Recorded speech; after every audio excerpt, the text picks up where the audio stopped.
अभी कुछ ही दिनों में आप देखना आपकी आध्यात्मिक विचार शक्ति बढ़ जाएगी, आपका विवेक पवित्र हो जाएगा। पर ये अभी 1-2 दिन करोगे फिर भूल जाओगे। पहले हमको ये भ्रम था कि ये जितने विकार हैं जवानी के हैं, इसके बाद शांत हो जाते होंगे, फिर बाद में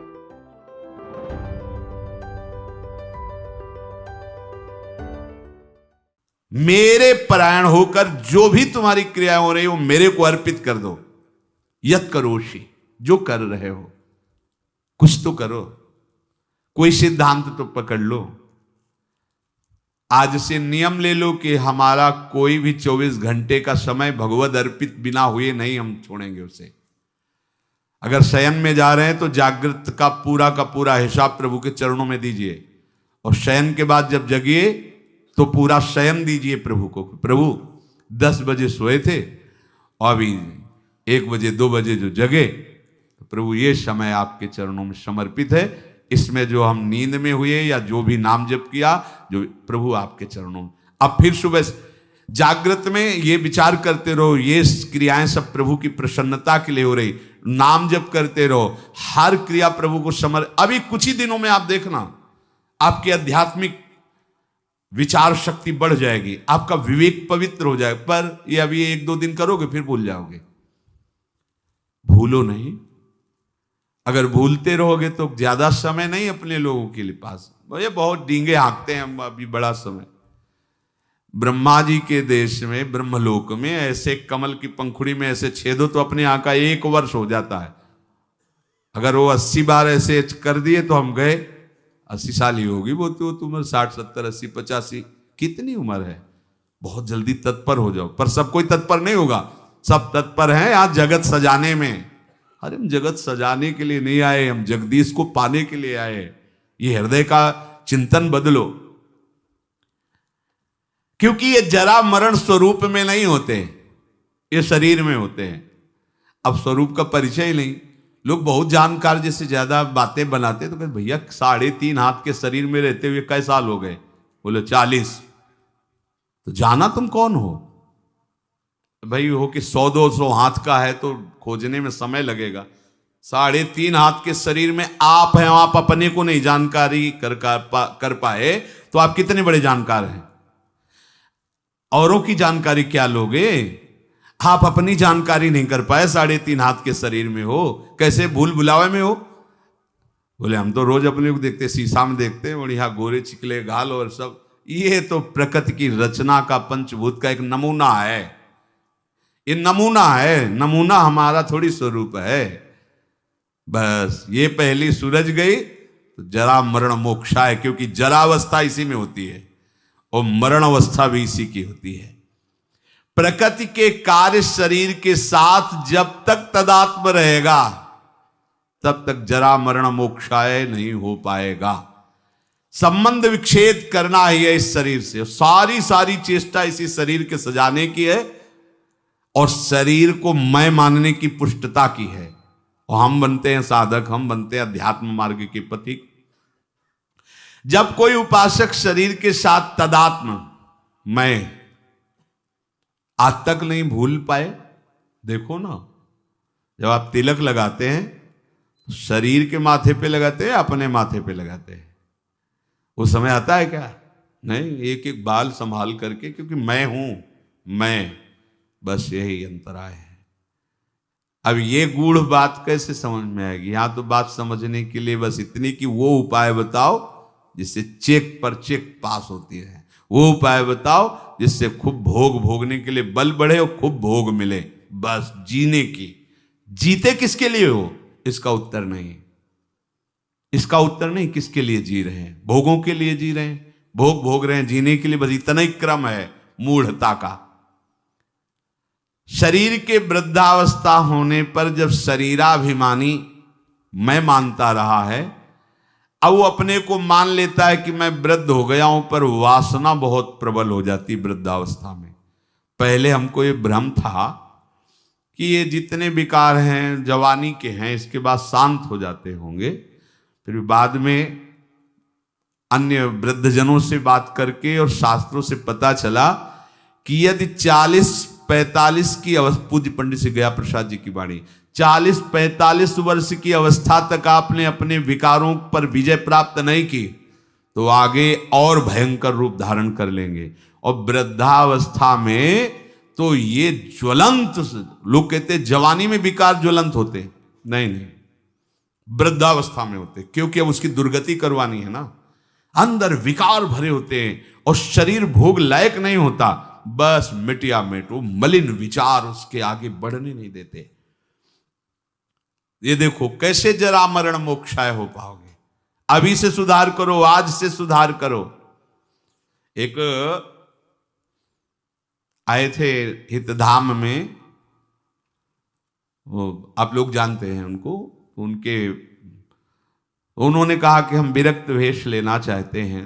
दोनों पति पत्नी सब कार्य निवृत्त हैं और हाँ ठीक है, अच्छा है, चौथापन है, विरक्त भाव होकर वृंदावन बात, वो फ्लैट भी खरीद लिया। हमका ठीक है, आप ऐसा कर सकते हैं, अच्छा है, जब जागे तब ही मंगल, आप जो आयु बची वृंदावन वास करते हुए भजन करो। पर हमारे यहाँ पर सिद्धांत है कि रज के पात्र में पाया जाता है और कोशिश करे कि जमीन में ही आसन लगाकर शयन करे। बहुत संसार के तो सब भोग आप भोग ही लिए, और दोनों अलग अलग आसन पर लेटना। वो रुक गए, उनका अलग अलग आसनों पर। हम कहा हाँ, ये विरक्त होने पर तो फिर यही होगा ना, मतलब अलग अलग आसनों पर। तो उन्होंने स्पष्ट कहा कि इनको फिर नींद नहीं आएगी तो हम विरक्ति नहीं ले पाएंगे, और नहीं ली। और वो वृंदावन से, ये आप क्या समझते हो, बुढ़ापा में जीवन में भजन नहीं किया तो बुढ़ापा में आके तुम ऐसे नहीं। बहुत विचित्र राग है, माया का ऐसा राग नहीं है। जो ये मैं मानता है कि शरीर मैं हूं, शरीर पे मेरापन टिका हुआ है, तो जन्म मृत्यु जरा व्याधि दुख दोषानुदर्शनम वो नहीं कर पाएगा। जन्म मृत्यु जरा व्याधि दुख दोष ये नहीं देख पाएगा वो शरीर के। जन्म मृत्यु जरा व्याधि दुख रूप दोषों को देखना विवेकवानों का कार्य है। ये शरीर में बिल्कुल ममता नहीं रह जाती जब आप भगवत प्राप्ति का लक्ष्य करोगे। भगवत प्राप्ति का क्या, हमें लगता है अगर विशेष कोई कामना अपना जोर दे दे तो शरीर का प्यार खत्म हो जाता है। कोई कामना विशेष जोर दे दे, अपने स्वरूप में आ जाए कामना, तो फिर उसे कुछ याद नहीं रहता, मरना मंजूर है, लेकिन वो अपने लक्ष्य पर आगे बढ़ जाएगा। फिर भगवत प्राप्ति की कामना और शरीर का राग बना रहे, कैसे हो सकता है? इसका मतलब है अभी भगवत प्राप्ति की जलन नहीं हुई हृदय में, भगवत प्राप्ति की लालसा नहीं हुई। ये मैं मेरापन से मुक्त हो गए तो जरा मरण से मुक्त हो गए, क्योंकि शरीर के साथ माना हुआ संबंध बड़ा कठिन है त्यागना। तो इसे क्या करें, कैसे संबंध का त्यागे? हम नया संबंध बनाओ। क्या नया संबंध? अभी तक जितने संबंध बनाए उन सब संबंधों ने तुम्हें बांधा है। भगवान कपिल देव जी कहते हैं कि ये आसक्ति ही जगत के बंधन का कारण हुई, और हे मां, अगर यही आसक्ति भगवत प्रेमी महात्माओं से हो जाए तो मोक्ष का खुला हुआ द्वार है। हमें संबंधों ने ही बांधा है, शरीर संबंध, शरीर संबंधी भोग, शरीर संबंधी रिश्ते नाते। अब हम एक संबंध और प्रकट करते हैं, अपने आत्मस्वरूप गुरुदेव का।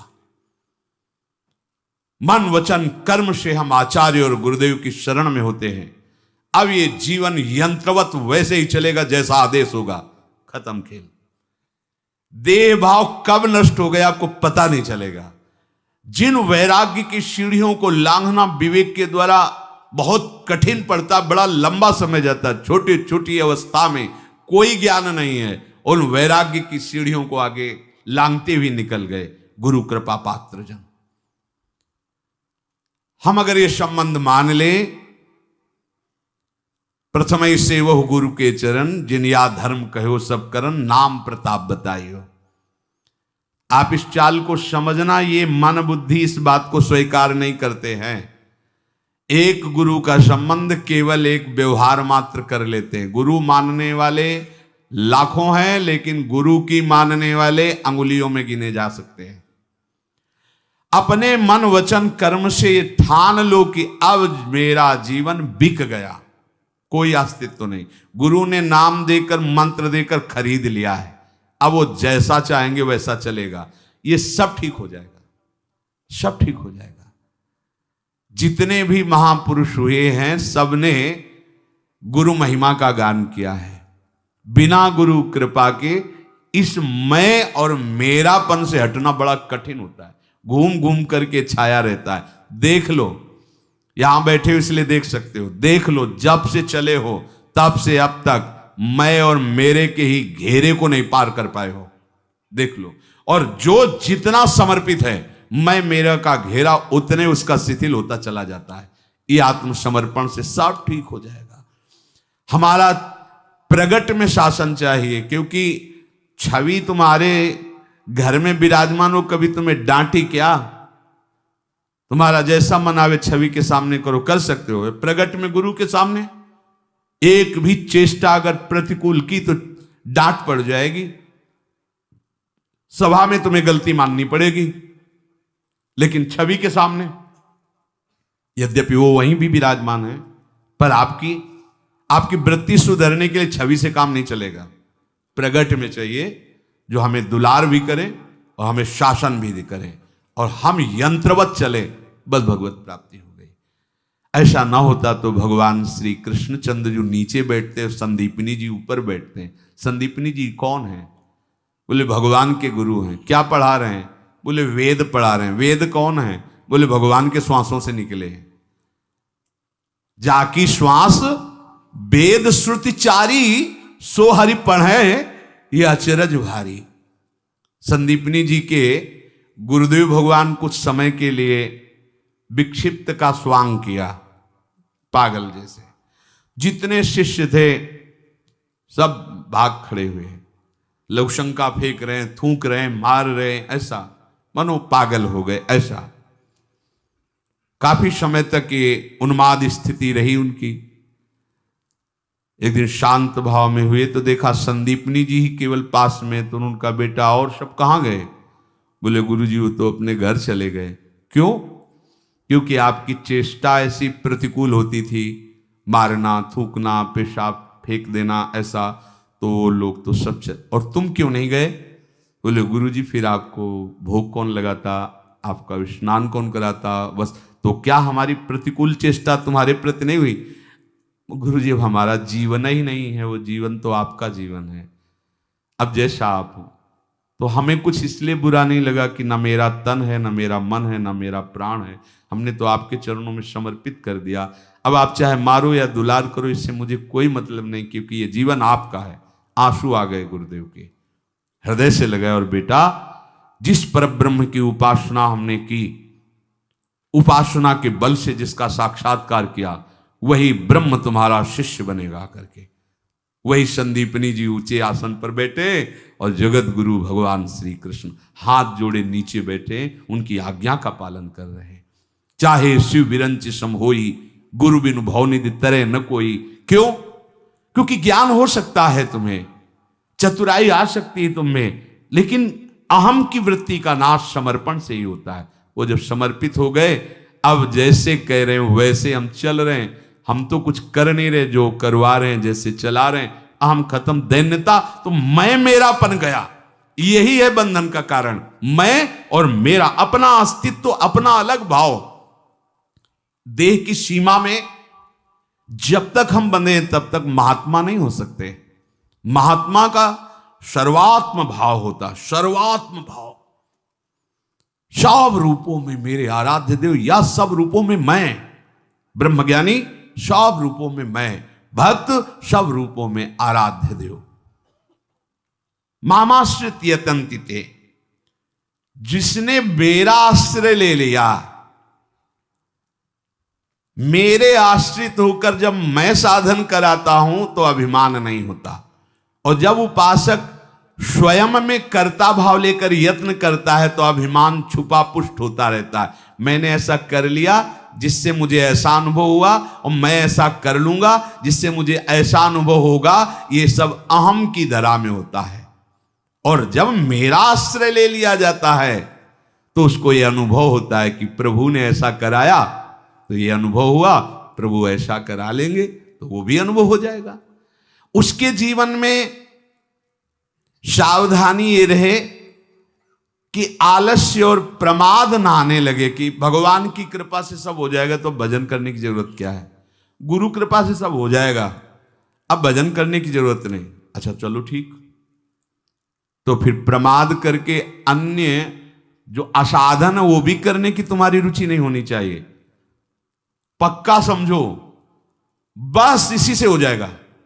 पर होता क्या है, हम ये तो कह देते हैं कि भगवत कृपा से सब हो जाएगा, ये छोड़ दिया यहां और करने लगते हैं असाधन, फिर भगवत कृपा कैसे आप पर जागृत होगी। सच्ची कह रहे हैं, ये स्थिति छोटी मोटी नहीं कि आज से हम कुछ नहीं करेंगे। झांक के देख लीजिए, ये बहुत बड़ी परमहंस स्थिति है। कुछ नहीं, न शुभ ना अशुभ, न सत ना असत, ये साधारण है। कह देते कि सब भगवान की कृपा से हो जाएगा। हाँ ठीक है, बहुत बड़ी बात है ये, पर आप अब अपने शरीर और मन को प्रकृति में लगाएं, भोगों में लगाएं और फिर कृपा का आश्रय, गलत बात। इसीलिए कृपा पात्र वही है जो मन बुद्धि चित्त अहम पूरी चेष्टाएं जिनका आश्रय लिया उनमें लगा दिया जाए, उनके बल से ये लग जाएंगे।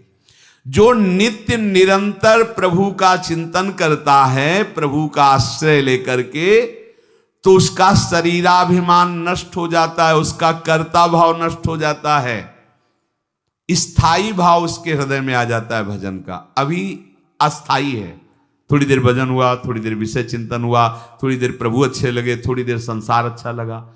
भगवद आश्रय लेकर हमारे हृदय में जो अब साधन की वृत्ति आ रही मेरे प्रभु दे रहे हैं, उनकी कृपा से हो रहा है, ऐसा मानकर पूरा प्रयत्न भजन में लगा दे तो देहाभिमान गलित हो जाता है, देह भाव रहित हो जाता है, स्थायी भजन की प्रवृत्ति जागृत हो जाती है। अगर अहम है तो साधना करने पर उसको भगवत प्राप्ति नहीं होती, क्योंकि अहम ही मूल है। शरीर और संसार में थोड़ा भी महत्व है तो अहम है, उतनी ही भगवत प्राप्ति में देरी है जितना अहम है। यह सूक्ष्म विषय है।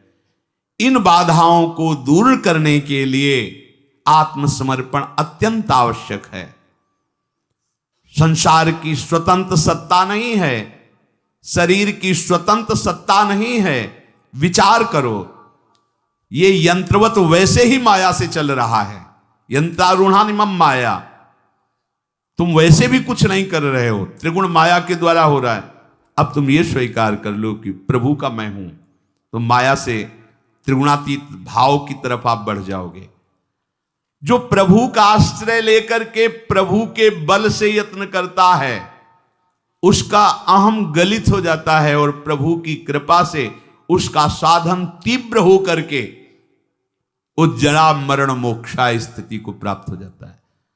जब तक आप शरीर को मैं या मेरा माने हैं तो आप कह भले दें कि मेरे अंदर कोई इच्छा नहीं, पर आप इच्छा के ही आधार पर हैं।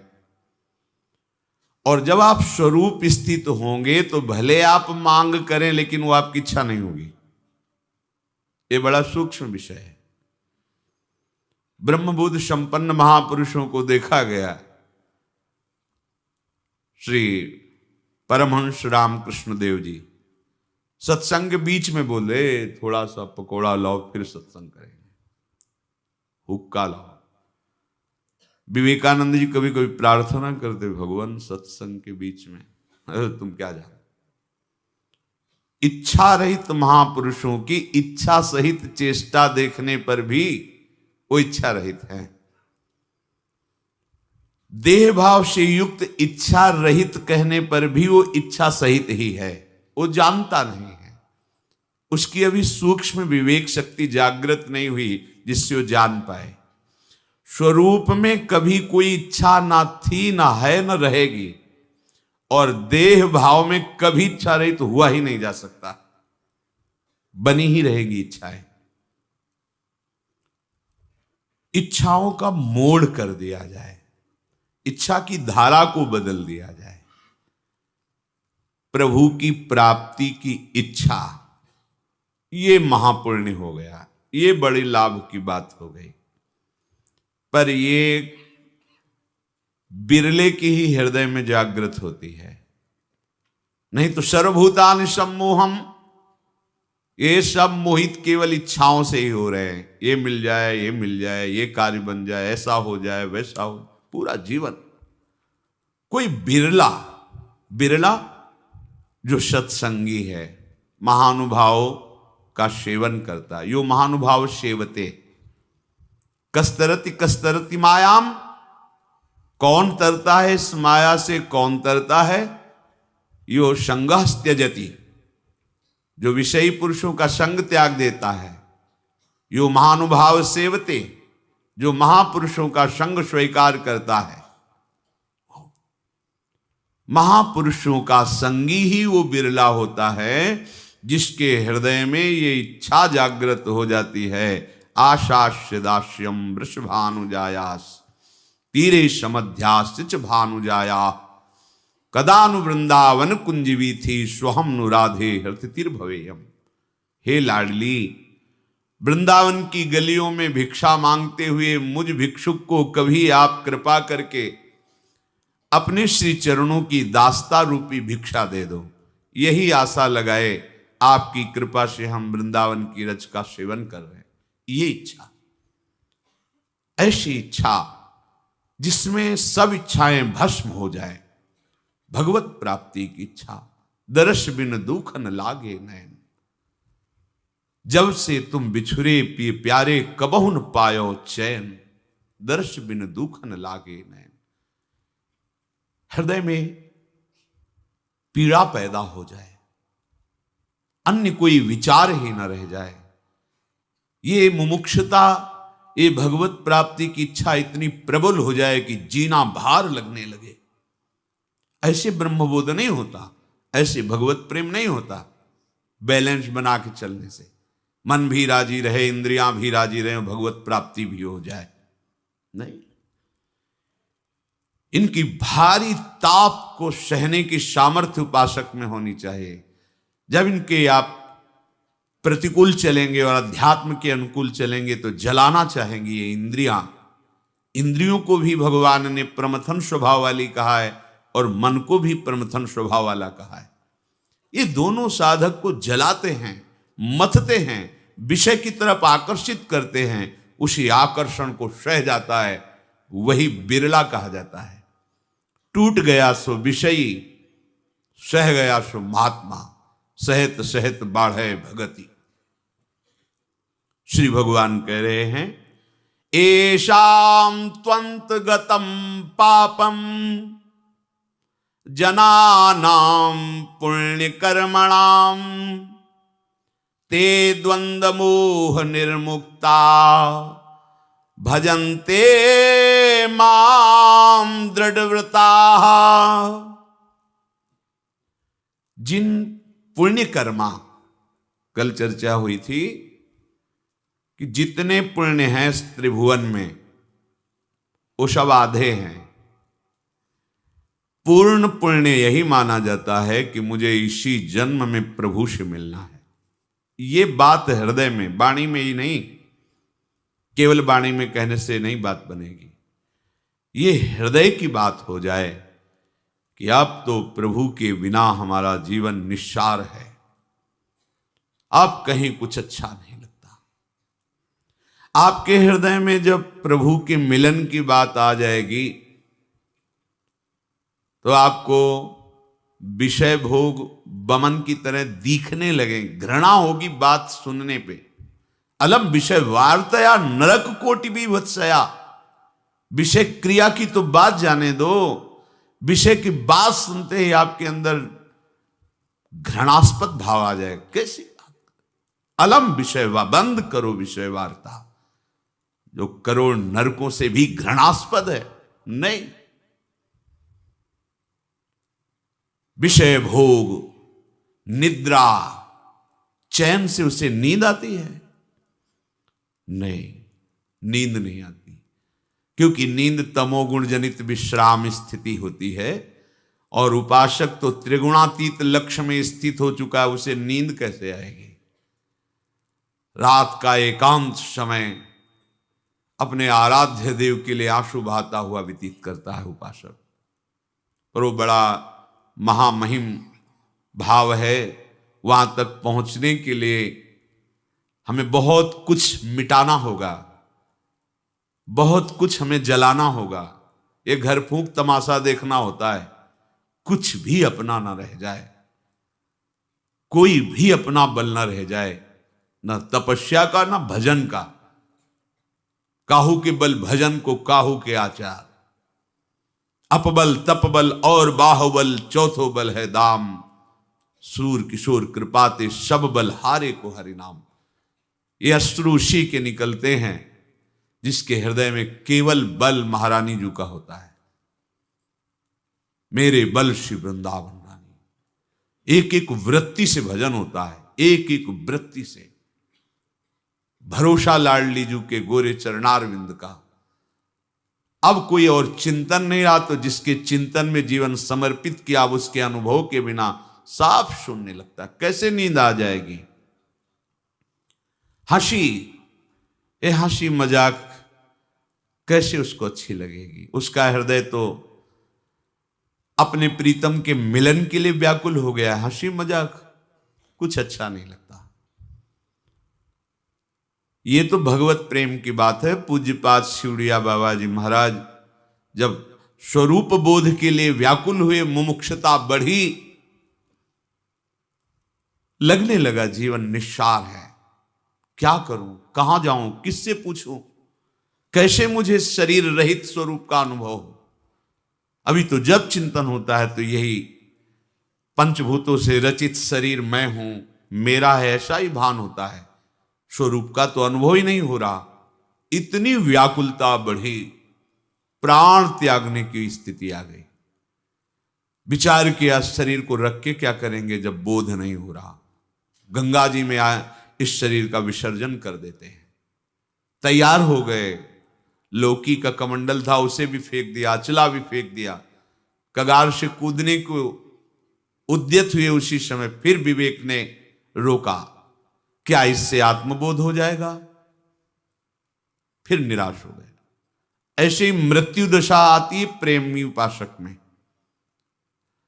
जो सात्विक भाव प्रेम विकार है उनमें आखिरी मृत्यु, मरता नहीं है पर व्याकुलता उसकी मृत्यु जैसी होती है। तब भगवत साक्षात्कार होता है।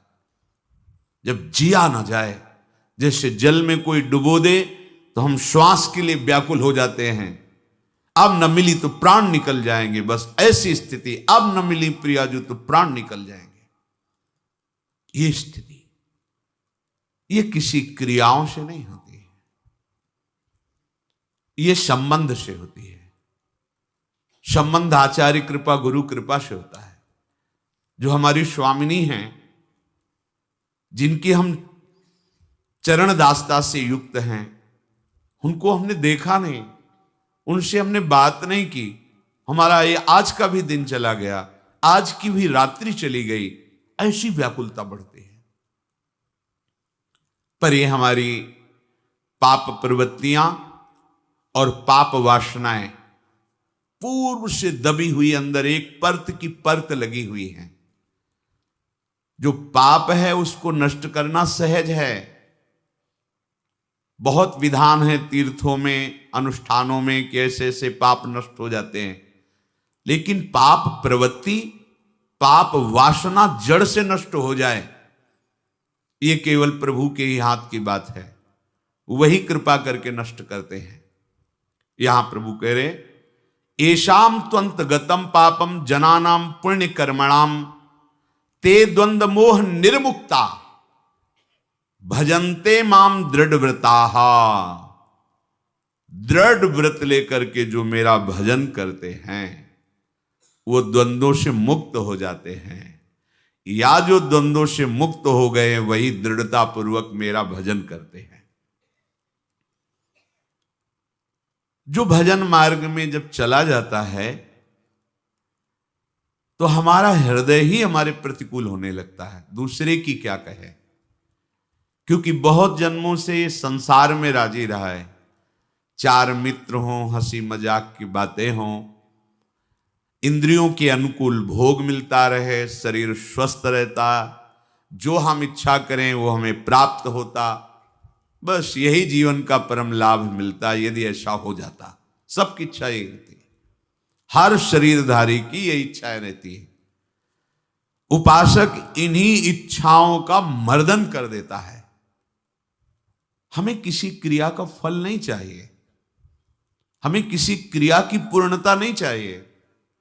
ये आगे चलकर समझ में आएगी आपको बात। हमें किसी क्रियाओं से कोई लेना देना नहीं। जब इस शरीर से नहीं तो इस शरीर की क्रियाओं से क्या लेना देना है। पर ये थोड़ा अध्यात्म की ऊंचाई की बात, इसलिए आपको समझ में नहीं आएगी। जब तक देहाभिमान है तब तक वो जिद बनी रहेगी, हमें एक क्रिया करना है, इस क्रिया का ऐसा, और ये क्रिया संपूर्ण हो जानी चाहिए। नहीं, सुख दुखे समान भाव, लाभ हानि समान भाव, पूर्णता पूर्णता समान भाव, जय पराजय समान भाव, यह हमारा अध्यात्म मार्ग है। दुख सुखे समय कृत्वा लाभा लाभौ जया जयौ, लाभ हो या हानि, पूर्ण हो या पूर्णता, जय हो या पराजय, सुख हो या दुख, हमको इन क्रियाओं से कोई लेना देना नहीं।